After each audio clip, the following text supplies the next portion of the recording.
computational Teil of my computation of my abstract was computation, consciousness, and teleology. If I would have to give it a title now, I would more choose one in illusionist perspective on mortal computation. So this is very much work in progress. Yeah. Hope this okay. Yeah, I'll just continue talking, and yeah, how does this? How do I change slides? Doesn't work. Very.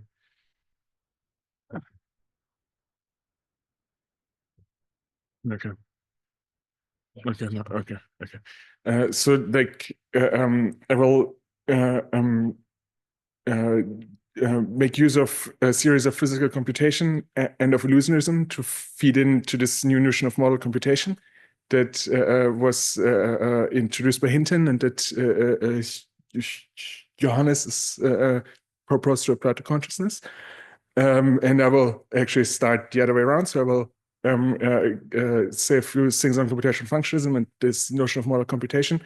And then I will get to illusionism and accounts of physical computation. So what it means for physical systems to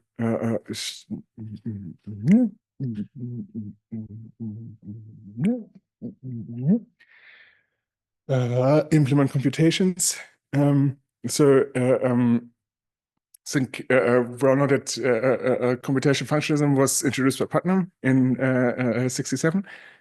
So like there's in the paper there's this notion that organisms capable of feeling pain are probabilistic automata, but it's important to have this caveat. So what this actually means. So these machine tables are only specified implicitly with respect to one of many possible true descriptions of the system. And I will also try to specify what is meant by this true. And this is also where we get the notions of multiple realizability and medium independence from. So like back then they were kind of considered as the same thing. Now they are more separate concepts, but I will not go too much into the details there. So like let me first get to this notion of mortal computation. So it's introduced by Geoffrey Hinton in the context of introducing a new learning algorithm that so for deep networks, and that has the advantage that for the we don't need to know the precise details of the forward computation in order to update the weights. So we can quite literally like insert a sort of black box there. So from my perspective, I think this is more of an epistemic notion, and ideas that we have an entity where the software is not clearly separable from the hardware, and it cannot be characterized by an instruction set architecture. And then Johannes has proposed to apply this to consciousness. To say that if consciousness is computational, then it must be this mortal computation that is not directly a Turing computation. And there's two ways of reading this. So when first an epistemic one, and that's the one I'll mainly be focusing on. And so a Turing computation is not known in its entirety to an outside programmer, or a little bit stronger one where the state of affairs of the hardware is partially unknown to the computation itself. And so, like look how things look like normally in computer science. So we have this machine, and this gives rise to exactly one Turing machine. So and independently how we describe this, of course, there's many different processes, but you can intertwine them, and in the end, it's one Turing machine.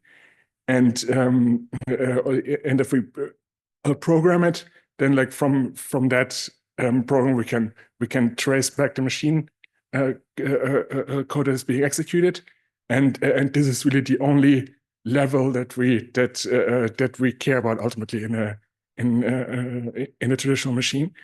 And then supposedly we would have this mental states there. And let's look at how we treat computation in the context of neuroscience. So I guess in more classic neuroscience, we look at the brain, and we try to find where do these cognitive capacities live there, and that says how things are mostly also done in medicine, for example. So we say, okay, cognitive capacity lives there and there. That part of the brain is impacted, so probably subject doesn't have the cognitive capacity.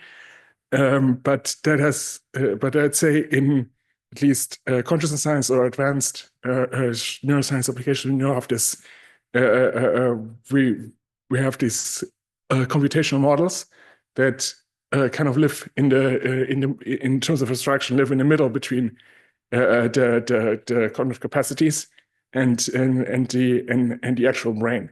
So if we want to see where does consciousness live here, and then the idea is that maybe in this mortal computer science, we also have this additional level, and we cannot directly deduce from the high level functions what the algorithm is that is being executed. And normally in conscious science, we don't want our mental states to live directly on a physical level. That would be type identity theory. We also don't want them to live here.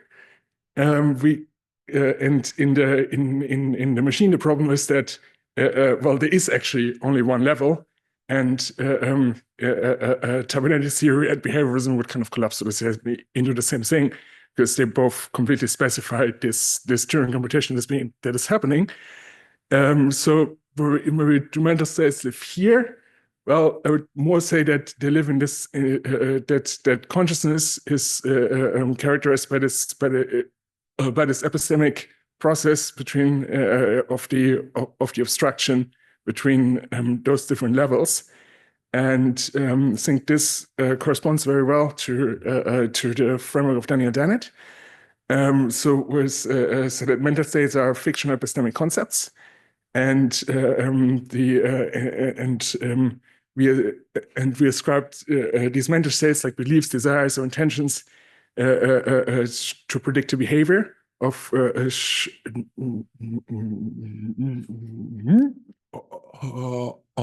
agents. And in short, if we do this to ourselves, then this illusion of consistency emerges.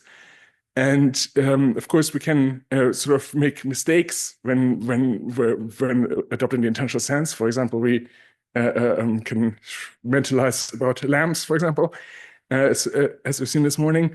But it's also important that these mental states that we ascribe correspond to actual so-called real patterns. So like if they don't correspond to anything, if we pull them out of thin air, then ultimately they wouldn't be usable.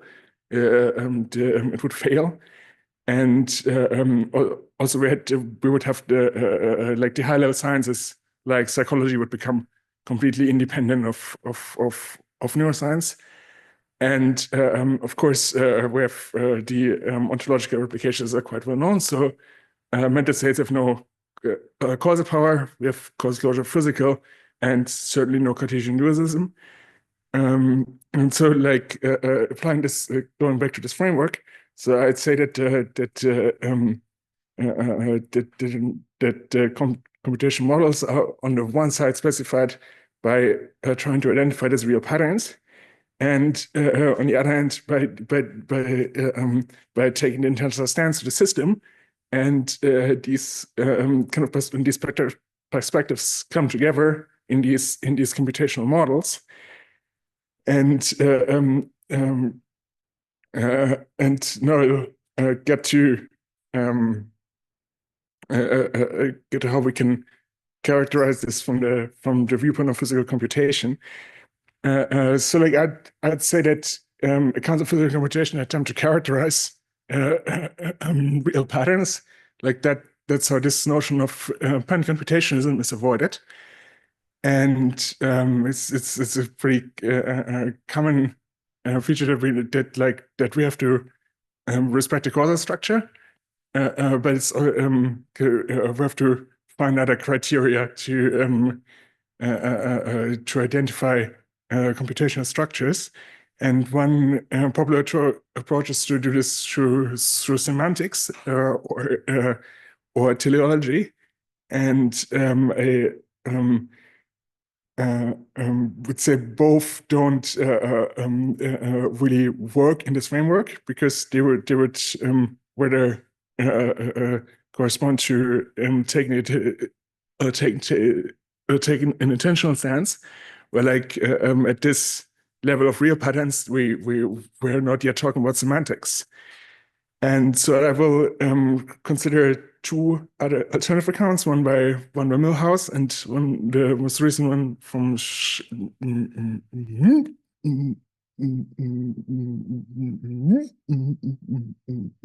Anderson and Piccinini. So the one we can characterize real patterns in sense of Kolmogorov complexity, and it gets is really close to, I think, Dennis' original conceptualizations of the quote here of a pattern existing in some data. So it's real if there's a description of the data more efficient than the bitmap, whether or not anybody can make it out or not.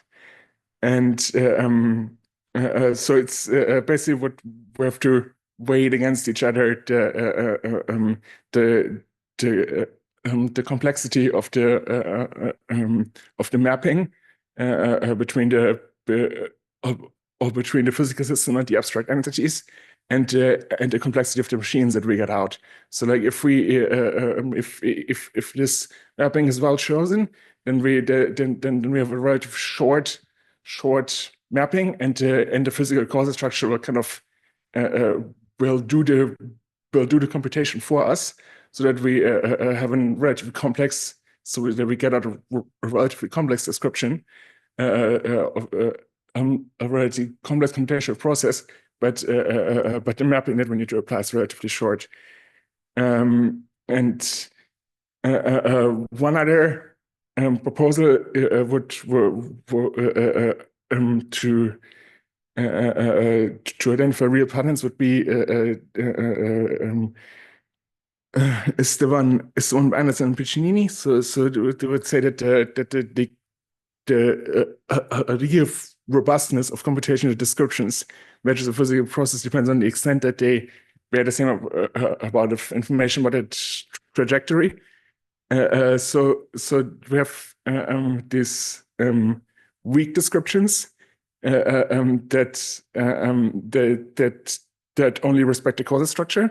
So we couldn't generally not distinguish whether an AND gate or an OR gate is implemented by this physical system. See the mouse now. So this physical system. This is a given physical system, and also these two descriptions here would have the same Kolmogorov complexity. So here the mapping is equally complex. We get out an equally complex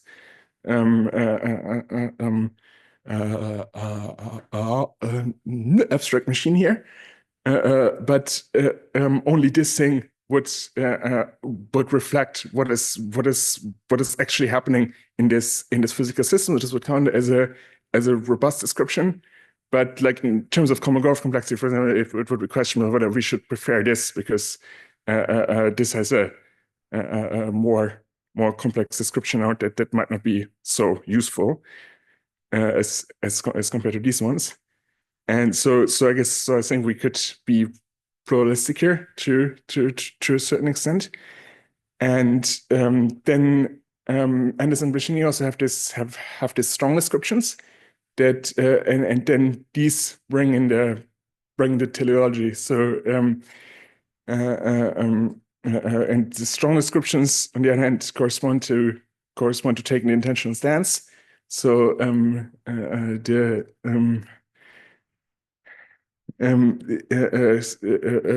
they are robust descriptions or relatively robust descriptions that that are usable by agents as means to the computational ends. And they argue that when humans fulfill their teleological function, the neural computation systems satisfy strong computational description count as physical computing systems in the same sense as computing artifacts. And so like what I would propose here is that these that the real patterns correspond to weak or robust descriptions. So there's no inherent semantics here, and semantics only comes in when we take the intentional stance, and these two ways of arriving at this computational model should kind of